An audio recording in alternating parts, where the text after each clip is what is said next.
So the plan was this: go to Africa, bring a telescope and a camera, take some pictures of the night sky, and see what I can see of a brand new Southern Hemisphere sky. Well, this is how it turned out. So I decided to bring two rigs. First one was the Skywatcher Esprit 100mm scope with a QHY 600 camera. And the other rig was a Radian 61 scope with a QHY 367 one-shot color camera. These are both very wide field setups. The Skywatcher setup is about 4 degrees of sky, big enough for the Andromeda Galaxy, and the Radian setup is almost 7.5 degrees of sky. These setups should be ideal for capturing the really expansive objects you can see in the Southern Hemisphere. So this is how you do it. You put a bunch of gear in suitcases along with your clothes, get it all packed up, takes about a week, and then shove it in your car and drive to the airport, in this case Charleston, which I always like this big atrium that they have there. The line for Chick-fil-A was 4 times longer than any other business. Because this is a long international trip and the chances of something happening to your luggage is reasonably high, I bought Apple AirTags for every piece of luggage that was going on the trip. I was supposed to leave on Friday the 19th, but because of that whole CrowdStrike security computer software debacle, I had to leave the following day on the 20th, which was a Saturday. There were a lot of families in the airport and people flying, but ultimately it was a great day to fly. Not too much in the way of going on with weather, lots of puffy, great clouds to look at while you were taking off.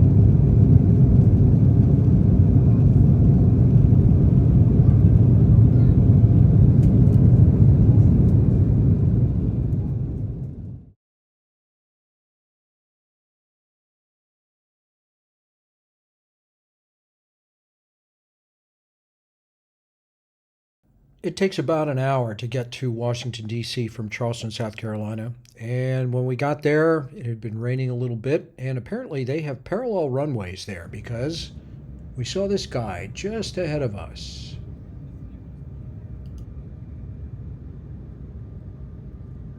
And it was wheels down in Washington on a kind of a wet afternoon.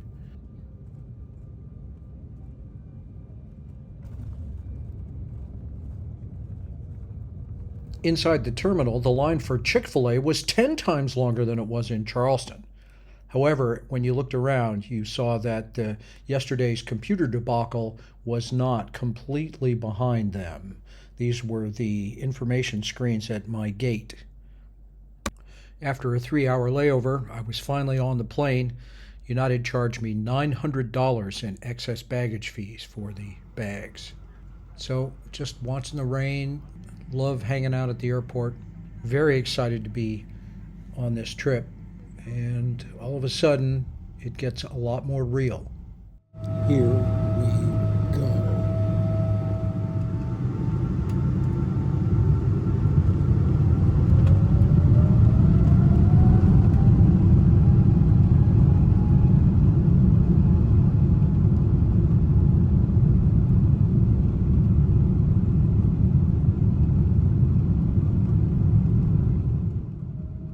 It takes a while to get a 777 rolling, but when you do, wow.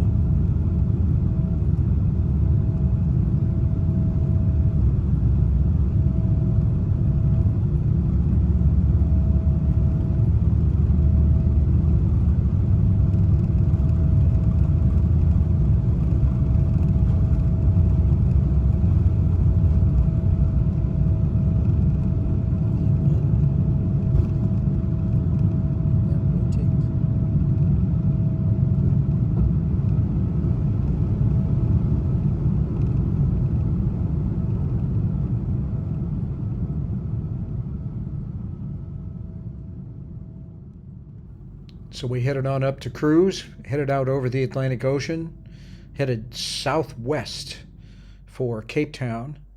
We went right over Bermuda, and that was the last land we were going to see for 14 and a half hours.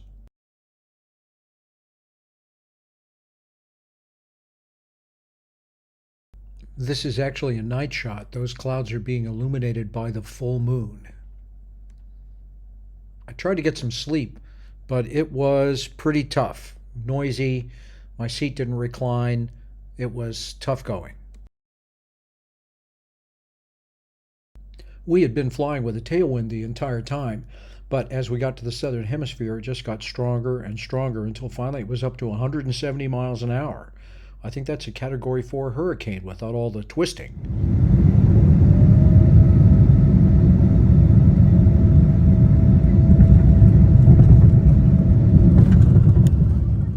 Touchdown in Cape Town at about 3 o'clock in the afternoon. It's winter, so low sun angle. It looked like morning. It felt like morning, but it was a couple hours before sunset. And I knew that the sketchiest part of the entire journey was ahead of me, and that would be customs. I guess when you arrive in a 777, it doesn't rate because we had to do stairs and buses to get to the terminal. Baggage collection was uneventful. Found all of the suitcases, telescopes, and carry-ons eventually. 2 full luggage carts.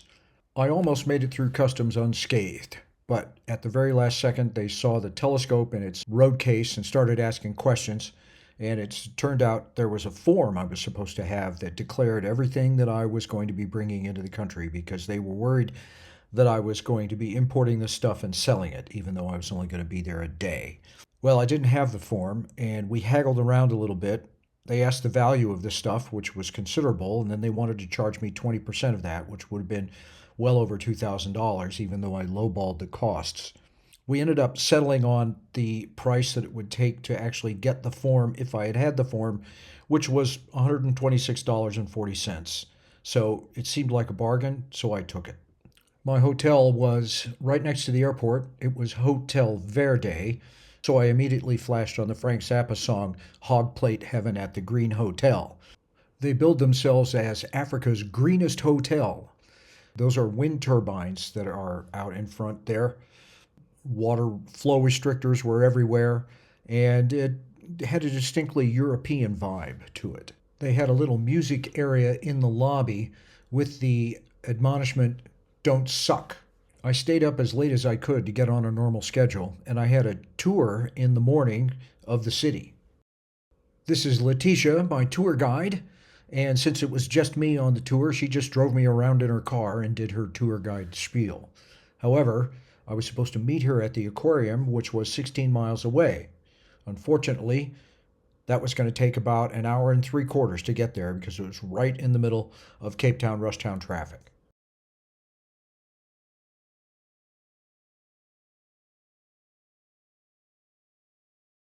Our first stop was Sea Point and Bantry Bay, a popular overlook situation. It was surprising to me that you had these mountains that come right up to the ocean. Reminded me of the West Coast, California, where you have very abrupt change between the sea and the coast. Apparently, there is a tectonic plate subduction zone there that drives those mountains up.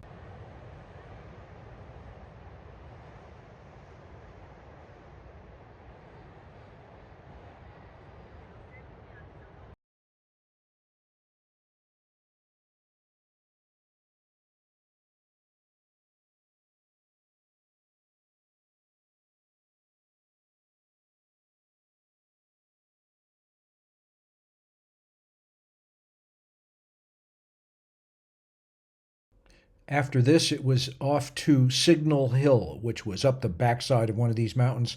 This is a very popular paragliding spot, not just for enthusiasts. You can tandem paraglide. So you pay them some money and they fly you down to, hopefully, a suitable landing spot down in the valley.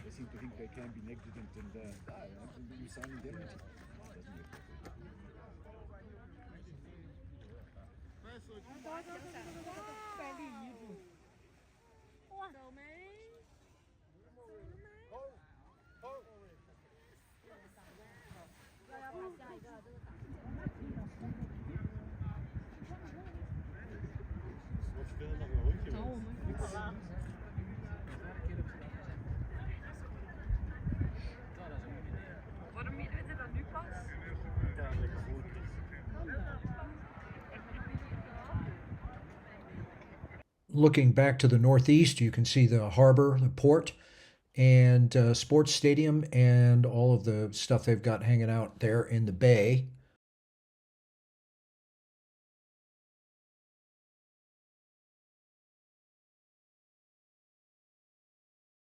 Table Mountain is the big attraction in this part of Cape Town.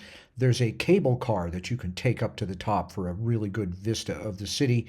However, it was down for maintenance and upgrades, and we couldn't even get as far as the parking lot. Next stop was the Artists District, which used to be the slave accommodations area. They were noted for having very brightly colored buildings.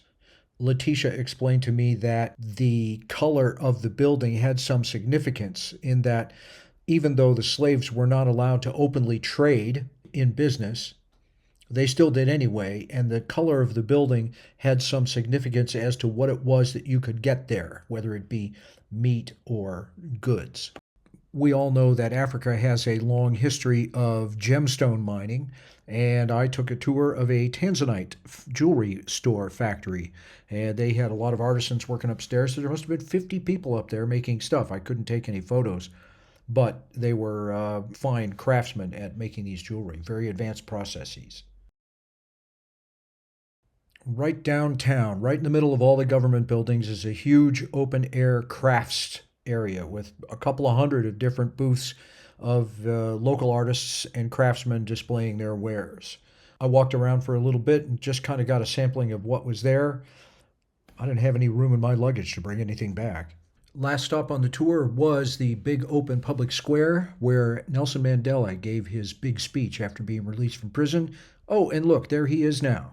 After that, it was back to the hotel, grab some dinner, and get ready for the final leg of this trip up to Namibia and the 5-hour Land Rover drive out into the desert to the And Beyond Desert Lodge in Sossulvlei.